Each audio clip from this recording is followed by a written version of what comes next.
안녕하세요. 박창국입니다. 니체는 낙타의 정신과 사자의 정신, 그리고 아이의 정신에 대해서 말합니다. 낙타의 정신은 기존의 종교나 가치에 의무를 품지 않고 그것에 맹종하는 정신입니다. 이에 반해 사자의 정신은 그러한 기존의 종교나 가치를 부정하지만 삶의 새로운 의미나 가치를 발견하지 못해 방황하는 상태입니다. 아이의 정신은 인생을 유의하듯이 재미있게 살아가는 정신입니다. 누구나 이렇게 아이처럼 살고 싶을 것입니다. 그러나 그것이 쉽지 않다는 것은 너무나 분명합니다. 유이처럼 살기에는 인생에는 인생을 고통이라고 볼 수밖에 없게 만드는 갖가지 고난들이 우리를 강타합니다. 이런 현실에서 어떻게 하면 아이의 정신으로 살 수 있을까요? 이 시간에는 이에 대한 니체의 답변을 들어보겠습니다.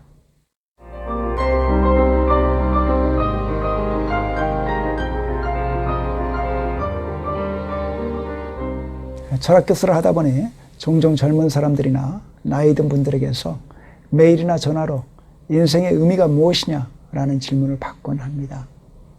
그 질문을 할 때의 목소리는 삶의 무게에 짓눌린 어두운 목소리입니다. 이러한 질문에 대한 답은 인생과 세계에 대해 이야기하는 책을 아무리 수없이 섭렵한다 해도 얻을 수 없습니다. 헤겔 같은 철학자는 인생과 세계에 대해 장대한 이론 체계를 제시했지만 정작 그 자신은 자기의 삶에 대해서 허무감을 느꼈을 수도 있습니다. 이런 의미에서 니체와 더불어 실존 철학의 아버지로 불리는 키에르케고르라는 사상가는 다음과 같이 이야기합니다. 소위 철학자들이란 사상적으로는 커다란 궁궐을 지어놓으면서도 실제 인간으로서는 빈약하기 짝이 없는 조그만 집에서 살고 있는 자다. 철학자들은 이론적으로는 인생과 세계에 대해서 그럴듯하게 설명할지는 모르지만 실제로는 죽음에 대해서 두려워하고 죽음으로 끝나는 인생에 대해서 절망할 수 있습니다. 이러한 절망에서 벗어날 수 있는 것은 자신의 삶이 완전히 변화되는 실존적 체험에 의해서만 가능합니다. 실존 철학은 이렇게 인생이나 세계를 대상화하여 이론적으로 파악하는 것에 의해서는 인생과 세계의 참모습은 드러나지 않고 오히려 우리의 인격 전체가 변화되는 체험에 의해서만 드러난다고 보는 철학사조입니다.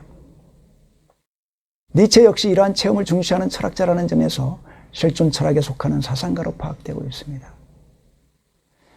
인생을 유이처럼 재미있게 살면서 삶의 고통과 고난에도 불구하고 매 순간순간을 의미로 충만한 것으로 살기 위해서는 무엇보다도 정신적인 생명력이 충만해져야 합니다.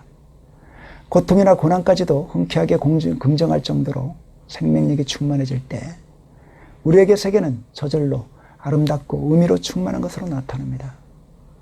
따라서 인생을 아이처럼 유의하듯이 살기 위해서는 정신적 생명력이 최고도로 고양되는 실종적 체험이 있어야 합니다.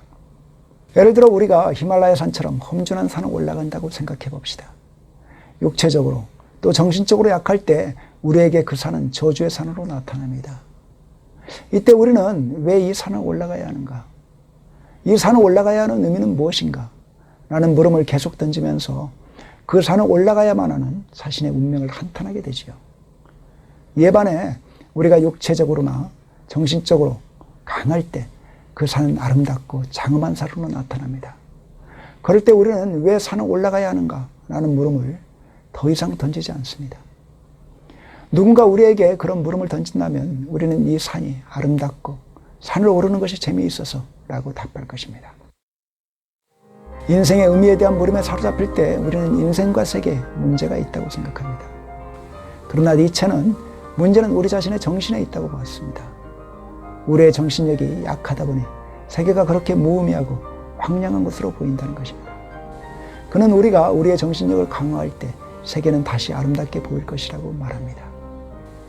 이렇게 아름답게 드러나는 세계에서 매 순간순간 충만한 기쁨을 느끼면서 경쾌하게 사는 것, 매 순간순간 자체가 이미 충만한 의미를 갖고 있기에 그 순간의 충연함을 즐기면서 사는 것, 그것이 바로 니체가 말한 아이의 정신으로 사는 것입니다.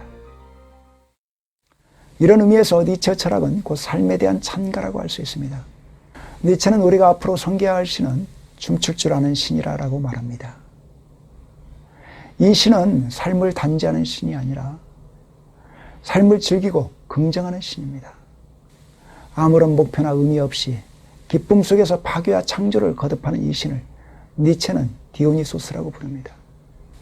니체가 말하는 디오니소스 신은 어떤 인격적인 신이 아니라 결국은 생성과 소멸을 거듭하는 세계 자체를 가리킵니다.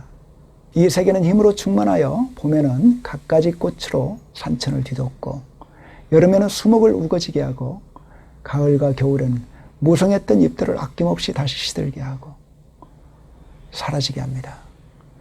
또한 세계에는 무수한 종류의 동식물이 있고 이것들이 생성과 소멸을 반복합니다. 니체는 이러한 세계의 모습에서 의미나 목표를 굳이 찾지 않고 주체할 수 없는 생명력이 넘쳐서 생성소멸이라는 유의를 거듭하고 있는 아이를 보았습니다.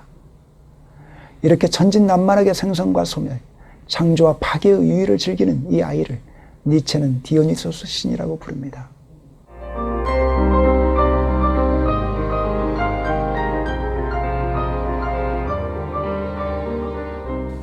니체가 초인이라고 부르는 사람은 의미도 목표도 묻지 않으면서 충실한 의미로 이 세계 운동을 함께하면서 매 순간순간에 충만한 의미를 느끼는 자입니다. 그는 파괴와 창조, 승리의 기쁨과 패배의 슬픔이 반복되는 이 세계를 웃으면서 긍정하는 자이고 춤추는 디오니소스 신처럼 너털 웃음을 터뜨리면서 이 세계의 한가운데에서 환희에 차 춤추는 자입니다. 감사합니다.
안녕하세요. 박창국입니다.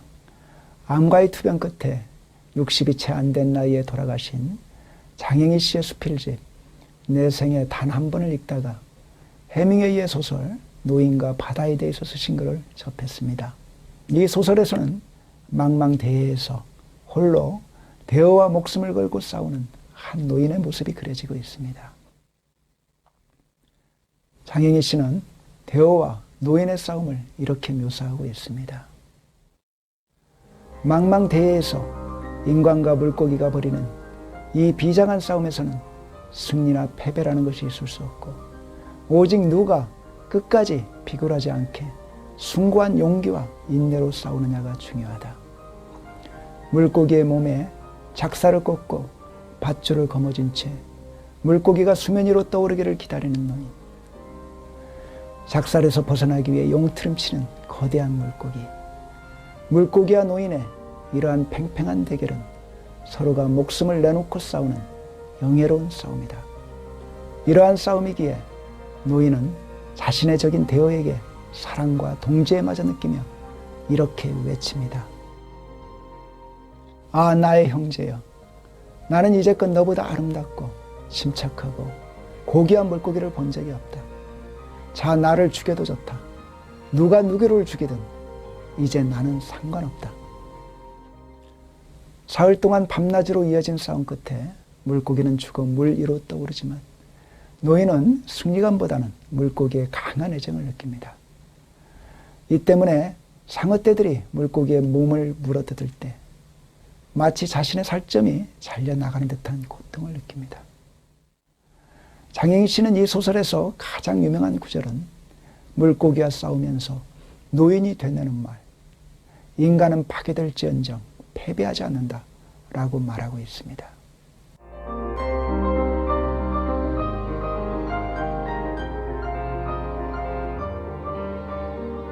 저는 해밍웨이의 이 소설에 사랑의 투쟁이라는 니체 사상의 정수가 담겨 있다고 생각했습니다.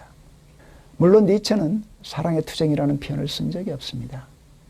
사랑의 투쟁이란 투쟁하는 당사자들이 투쟁을 통해서 서로를 고양시키면서 서로를 증오하고 저주하기보다는 오히려 고마움과 존경 그리고 사랑을 느끼는 투쟁을 가리킵니다.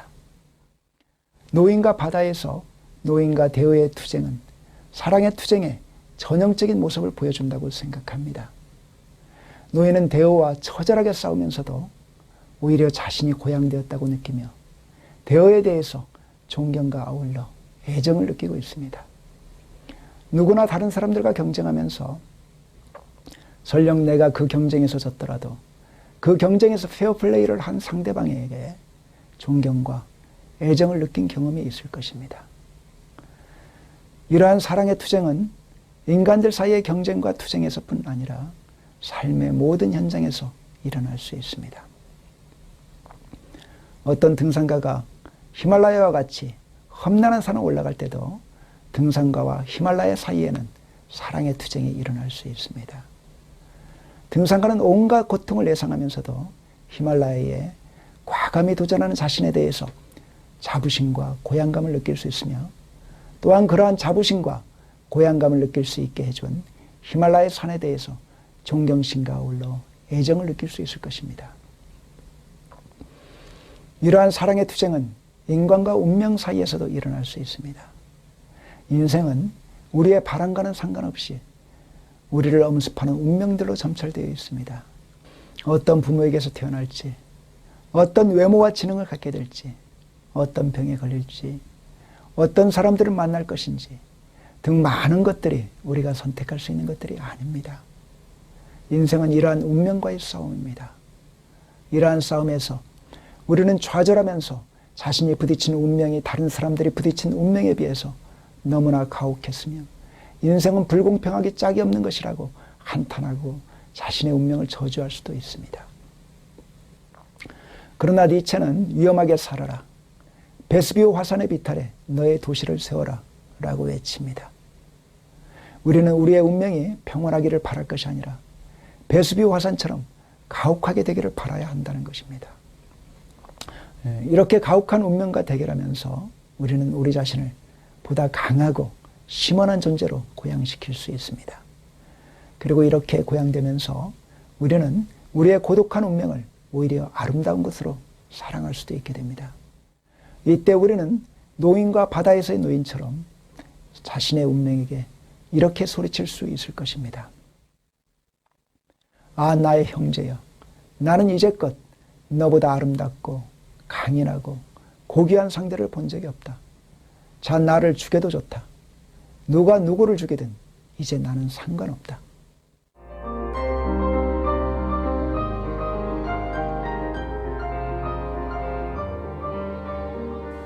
니체는 거의 평생에 걸쳐서 두통, 안질, 위장병 등과 같은 온갖 병마와 싸웠습니다.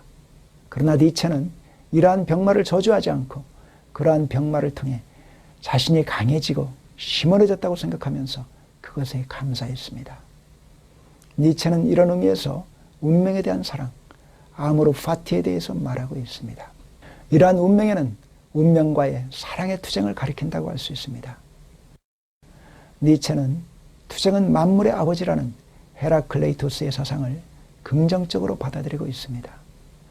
이 경우 니체가 투쟁이라는 말로 염두에 두고 있는 것은 모든 것들이 서로 투쟁하는 가운데 서로가 고양되는 사랑의 투쟁이라고 보아야 할 것입니다. 니체는 여러 개의 얼굴을 가진 사상가입니다. 무정부주의와 같은 국자적인 사상에서부터 나치즘이나 파시즘과 같은 극우적인 사상에 이르기까지 모두 다 니체를 자기 편으로 끌어들이려 하고 또한 그럴 수 있는 여러 근거를 제공하고 있는 사상가가 바로 니체입니다. 그럼에도 저는 니체의 사상을 처음부터 끝까지 관통하고 있는 핵심적인 사상이 있다고 생각합니다. 그것은 험난한 운명에도 불구하고 운명을 긍정하는 것을 넘어서 사랑했던 그리스 로마의 강건한 정신을 회복하는 것이었다고 생각합니다.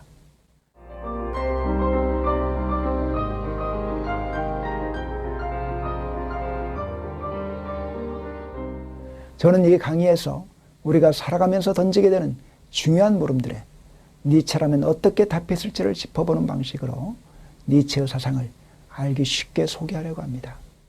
니체 사상의 핵심이 사랑의 투쟁에 관한 사상이라고 저는 보는 것이지만 이러한 니체의 사상이 여러분들이 그동안의 삶을 돌이켜보고 삶을 새롭게 구상하는 데 도움이 되기를 바랍니다. 감사합니다.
안녕하세요. 박창국입니다.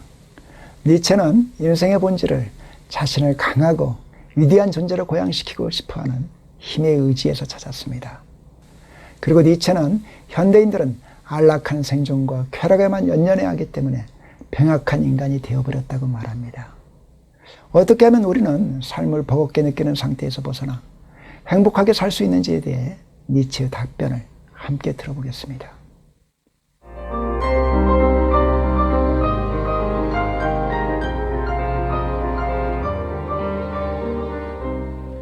인간이 무엇인가 위대한 것을 성취하면서 자신이 고양되었다고 느끼기 위해 가장 중요한 것은 바로 자신과 싸우면서 자신을 극복하는 것입니다.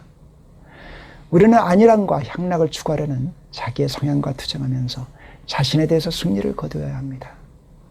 이렇게 자기를 극복하려고 하는 인간은 이 세상에서 부딪히는 모든 곤란을 오히려 그것과의 대결을 통해서 자신을 고양시킬 수 있는 기회로 여기면서 환영합니다. 힘의 의지가 쇠약해지고 지쳐서 병들어 있을 때만 사람들은 편안함과 만족을 찾게 되고 자신과 투쟁하지 않으면서 사이좋게 지내는 것을 택하게 됩니다. 이런 사람들이 현실에서 여러 공경을 겪게 될 때 그들에게는 이 세계가 자신의 안락함을 방해하는 고통으로 가득 찬 세상으로 나타나게 됩니다. 따라서 사는 것이 힘들다고 느껴지면 세상이 잘못됐다고 생각할 것이 아니라 우리 자신의 의지와 생명력이 약해진 것은 아닌지를 돌아봐야 한다고 니체는 말합니다.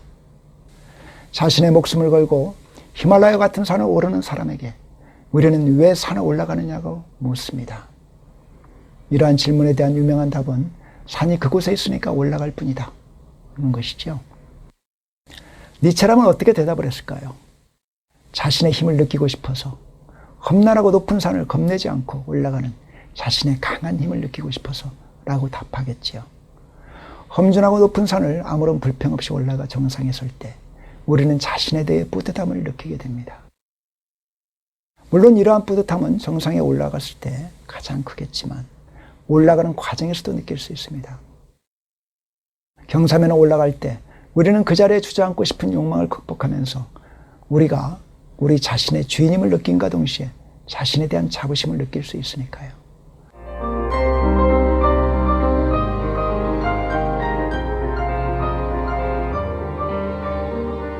오늘날의 현대인들은 조금만 힘들어도 불평을 쏟아내고 아주 작고 불편한 자극에도 호들갑을 떱니다. 이렇게 자극에 민감하면서 안락만을 탐하는 인간을 두고 니체는 말세인이라고 부릅니다. 니체는 말세인을 모든 것을 작게 만드는 벼룩 같은 인간이라고 부르고 있습니다. 니체는 말세인을 이렇게 묘사하고 있습니다. 대지는 이제 작아졌다. 그리고 그 위에 모든 것을 작게 만든 마지막 인간이 뛰며 돌아다닌다. 노동은 하나의 즐거움이기 때문에 인간은 여전히 일한다. 그렇지만 인간은 그 즐거움이 너무나 고통스러운 것이 되지 않도록 주의한다. 이제 인간은 가난하게 되지도 않고 풍요롭게 되지도 않는다. 어느 쪽이든 너무나 힘을 쏟아야 하는 것이다.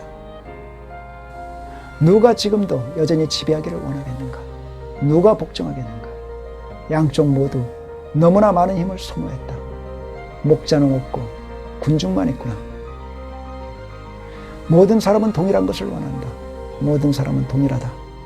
다르게 느끼는 사람은 자발적으로 정신병원으로 간다. 오늘날 현대인의 꿈은 무엇일까요?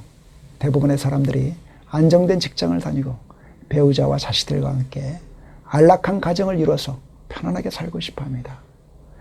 사람들은 노동도 너무 힘들지 않게 적당히 하고 명령하고 복종하는 것도 부담스러우니 모든 사람이 함께 지배한다고 하면서도 실질적으로는 아무도 책임지지 않는 민주주의를 선호합니다. 사람들은 무엇인가 위대한 것을 성취하고 싶다는 야망도 패기도 책임의식도 없이 적당히 자신의 안락을 추구할 뿐입니다. 니체는 이러한 인간을 인간의 타락이 갈 때까지 가서 소시민적인 안락만을 탐하는 단계에 이른 말세인, 최후의 인간이라고 부릅니다. 말세인에 비해 초인은 위대한 삶을 지향하는 인간이지요. 니체가 위대한 인간을 말할 때 니체는 그 내적인 힘은 허약하면서 사람들에게 위대한 존재로 인정받는 사람들을 염두에 두고 있는 것은 아닙니다. 진정으로 위대한 인간은 전혀 유명하지 않더라도 내적으로는 강하면서도 기품 있는 생명력에 충만한 사람을 가리킵니다. 혹시 주위에서 기품이 느껴지는 사람을 본 적이 있나요? 아, 저 사람은 고귀한 인간이야 라는 느낌을 주는 사람이 있었나요? 그런 사람은 피곤하다고 아무 데서나 들어눕는 인간이 아니라 피곤함에도 불구하고 꼿꼿한 자세를 잃지 않는 사람이고 어떠한 상황에서도 의연하고 당당한 사람입니다. 이러한 사람은 자신에 대해서 강한 긍지를 갖기에 외부의 상황에 쉽게 굴복하지 않고 항상 그 상황의 주인으로 존재하면서 상황을 압도하는 자신의 힘을 느낍니다. 이렇게 기쁨 있고 고귀한 인간에게는 세계가 어떻게 보일까요? 쇼펜하우가 말하는 것처럼 어둡고 우울하게 나타날까요? 니체는 이러한 인간에게는 단연코 세계가 아름답게 보인다라고 말하면서 아름다움이란 우리 인간이 자신의 아름다움과 풍요로움을 세계에 나눠주는 것이라고 말하고 있습니다. 자신의 아름다움과 풍요로움을 느끼는 사람은 이 세계도 아름답고 풍요로운 것으로 경험합니다. 이런 사람은 직업적인 예술가는 아니더라도 이미 예술가라고 할 수 있습니다. 니체는 훌륭한 예술가들이 창조한 예술도 사실은 이러한 힘의 충만함에서 비롯되는 것이라고 생각했습니다. 우리는 흔히 행복을 고난과 고통이 전혀 존재하지 않는 상태로 생각하는 경향이 있습니다. 따라서 우리는 우리를 고통스럽게 하는 고난이 일어나지 않고 항상 좋은 일만 일어나기를 바랍니다. 그러나 세상은 우리 마음대로 되는 것이 아니기에 우리는 고난을 겪을 수밖에 없으며 이와 함께 육체적으로나 정신적으로나 고통을 경험할 수밖에 없습니다. 이런 의미에서 야스퍼스와 같은 철학자는 인간이 어떻게 해서든 벗어날 수 없는 한계 상황 중에 하나가 고난과 고통이라고 보았습니다. 그러므로 진정한 의미에서 행복한 인간은 고난과 고통이 없기를 바라지 않고 그것들이 존재함에도 불구하고 정신적인 평정과 충실함을 느낄 수 있는 사람입니다. 이런 의미에서 행복의 반대는 피해나 고통이 아니라 내적으로 빈곤해지고 생명력이 쇠퇴한 결과로 나타나게 되는 우울증과 염세주의입니다. 이러한 우울증과 염세주의의 상태는 고통과 고난은 물론이고 매사를 부정적으로 보면서 어두운 감정을 느끼는 허약한 상태라 할 수 있습니다.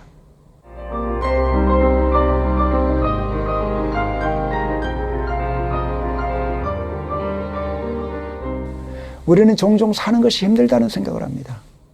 니체는 우리가 이런 생각에 빠지는 것은 우리가 처한 상황이 힘들어서가 아니라 우리가 허약한 인간이 되었기 때문인지는 아닌지 돌이켜볼 것을 요구합니다.